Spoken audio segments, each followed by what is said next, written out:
Hey guys, good morning no. So ngayong araw ay piplex ko sa inyo yung aking Duke Halsey Gray ng Roxy Jimenez ng Tarlac. So release tayo, dalawa po mga idol, authentic and original po ito. So ito yung mga ginagamit kong broodcock and broodhen. So piplex natin yung Golden Boy sweater na inahin na pure at yung Duke Halsey Gray, yung tatay ng mga binablog ko. So ito sila mga idol, let's go. So guys, ito yung ating broodcock na Roxy Jimenez authentic. So ayan po. Ayan guys, oh. Napaka-pogi niya. 3 years old na po siya mga idol. Ang ganda oh. Ayan po, kaya ko po reason kung bakit ko siya i-release dahil marami na po akong anak nito na kasing pogi niya po. At yun na po yung ginagawa kong broodcock.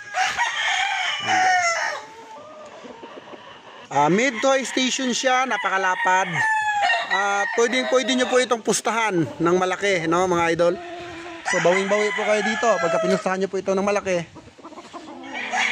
Napakagwapo. So ayan no.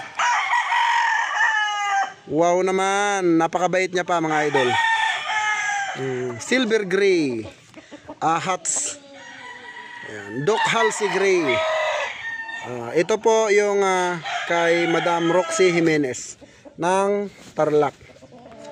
Napakaganda oh, napakapogi.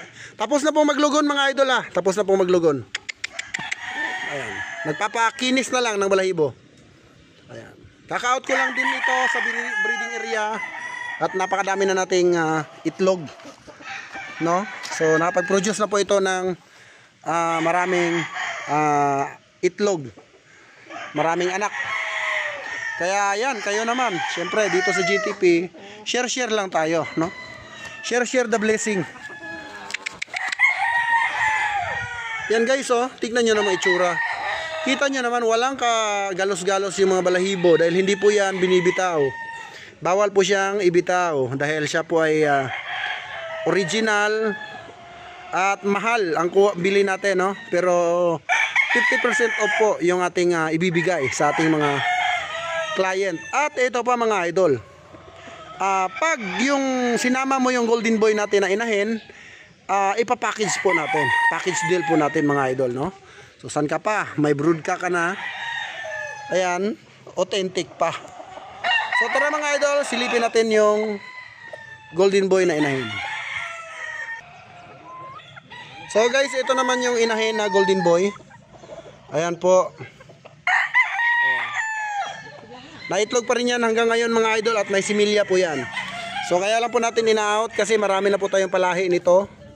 At yun, marami na rin siyang anak. Tapos na rin siyang gamitin sa early bird. So pwede nyo po yung magamit mga idol. Anytime pagka kinuha nyo yung dalawang yan, ay pwede nyo siyang i-crosses. So 50-50 lang ang mangyayari mga idol. Ang kagandahan, syempre, Madam Roxy Jimenez yan. Alam nyo naman yung kalidad ng kanyang mga manok. Yung kanyang kalibre. Alam nyo naman mga idol.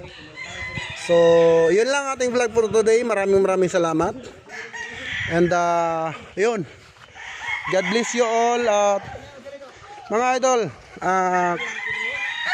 maraming salamat sa pag-subscribe sa aking YouTube channel. Sa pagsubaybay dito sa GTP Game Farm. Asahan nyo, araw-araw ko po kayong pasasayahin sa ating mga vlog para hindi po kayo mainip kung saan man kayo naroroon.